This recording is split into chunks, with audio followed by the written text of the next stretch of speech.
I want motivation to be a big part of the discussion on what motivates groups. Let's talk a little bit about Alton Mayo. He was actually an Australian, and he was working on shell-shocked Australians coming back from World War I. If you ever saw the King's Speech, very similar to that speech therapist. He didn't have the credentials, right? But he got on with Harvard, and he goes over to Western Electric in Chicago, and he does this thing called the Hawthorne studies. And what he did is he says, look, does illumination increase productivity? He came up with the Hawthorne effect. Well, and I'll let you study that on your own. But what was important about that is what Hawthorne came up with, or what Mayo came up during the Hawthorne studies, was that group behavior has a very, very much positive influence, powerful influence on individual members, right? And the group work is a social group, and it fills human needs. And along comes Abraham Maslow, who comes in World War II. He says, well, look, there's a hierarchy of needs, and you got to fill the bottom ones to build up until you get into the higher level of needs. So what Maslow has, he's got at the bottom physiological. This is like food, water, houses, shelter. Then he goes security, safety, protection. He's got social needs. That's love, affection. You got to have a relationship, esteem, respect, prestige, recognition, that type of thing. And self-actualization. This is where you self-fulfill and you feel good about yourself. McGregor comes along later on in the 1950s. He says, the way we traditionally approach work, the workers, is we assume they're lazy, they're not very smart, they don't seek accomplishment, don't want recognition. Therefore, you got to keep beating them with a stick. He called this the Theory X model of motivation. He said, but there could be another model, Theory Y, where we challenge the individuals, where they want to be recognized, they want to participate, and he calls this Theory Y. He says Theory Y type organizations, they're the kinds that empower employees, and he says it's much better than the Theory X. Frank Herzberg said there are certain things that he's got what's called hygiene factors. Again, this is the late 50s, early 60s. He says there are some things you just got to do, maintenance type things. You got to pay them. You got to make sure they're safe. You got to do all that. But then he says there are other things that are motivators or unmotivators, satisfiers, unsatisfiers, however you want to call it. I'll let you do the research on it. There's different names for it. These are things like, well, we got free daycare at our organization, or we every month we have a lunch for the employees. These are all motivators, right? He goes, those are good for getting motivation. Okay, let's talk about empowerment. Basically, people want control over their own destiny. The most stressful job in any organization is the lowest one on the totem pole. The janitor, he has no control over his own destiny. He basically does what he's told. And I'm going to talk for a bit about, there was a study done a few years back, and they found that 20% of all males in the United States did not work one bit for a whole year. Then they go and ask those 20%, say, well, hey, what did you do then? 75% of them said, well, we played video games. Well, that got me thinking. As I'm doing this, I'm getting ready to do a paper on this. But if you look at the casinos, I'm going to go to the casinos. You look at there's not many young kids there. And if you look at that, why is that? Well, if you go to a casino, you put money in a slot machine. The slot machine basically spits out quarters or whatever. You have no control over it. You're relying on operant conditioning.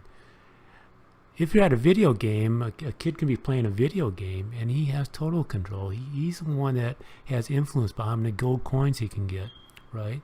So if you think about it, money, if that's not a big motivator, if that's not, if you don't care about money, as more and more people are actually finding out they want less and less and less, then all of a sudden work doesn't become a work for money isn't a big motivator.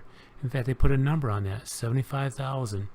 If you make over 75,000, you're no happier than if you make 75,000. So 200,000 is not better than 75,000, unless of course you use money to keep score.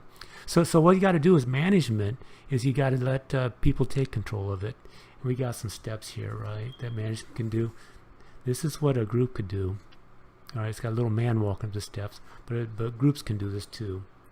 So what management has to do is they have to be able to, one, give up power, and they have to know their employees. And they got to be positive. They got to reward this. Again, 3 good jobs to 1, oh no, you screwed it up. And it'll be a good motivation. Make sure they know the goals. You've watched the progress. Make the job interesting for them. And again, rotation, enrichment. Give them as much control as possible. And communicate, right? Biggest problem in any organization is communication. And they do that. Again, you want to celebrate that. Hey, look what we did, right? You want to pop that champagne in the locker room. In the 1960s, a guy named Tuckerman came up with the 4 stages of teaming: forming, storming, norming, performing. And this is the way all teams go through this. If you watch reality TV, any of them, this is it. What they do is Survivor, Naked and Afraid. Well, if you watch the forming part, right, they're all lovey-dovey. Oh yeah, we're doing great. And then next episode, it's about how the conflicts arise. And after a while, people just kind of settle in and say, okay, it's the way it is. And then they actually start performing. All teams go through this. When you form a new team, if you can form a new team, make sure the team members know that you're going to go through these 4 stages.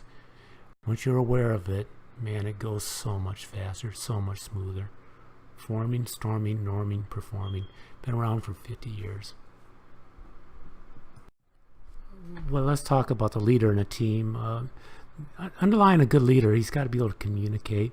And I put in parentheses the A3 report.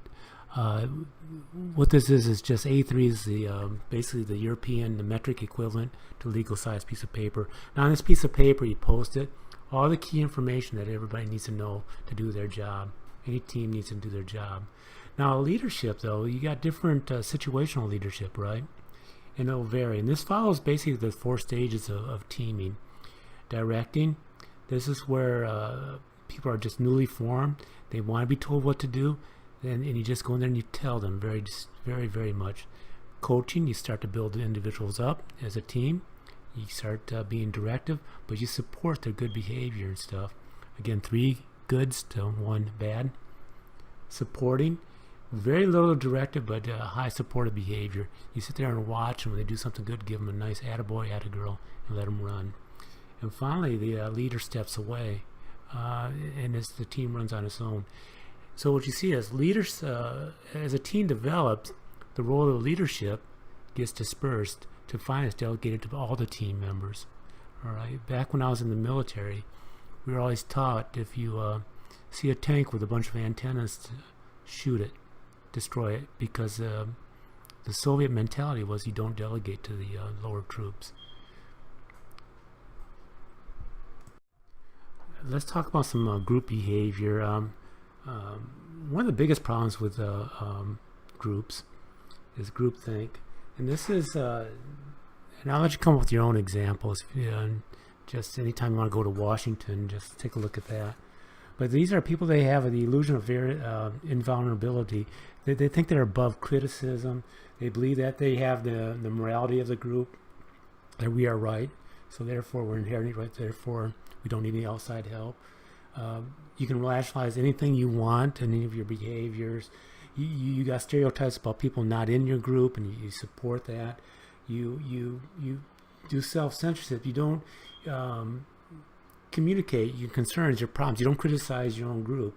And you got this thing, belief that you're anonymous. There's safety in numbers, therefore I can't be taken as an individual.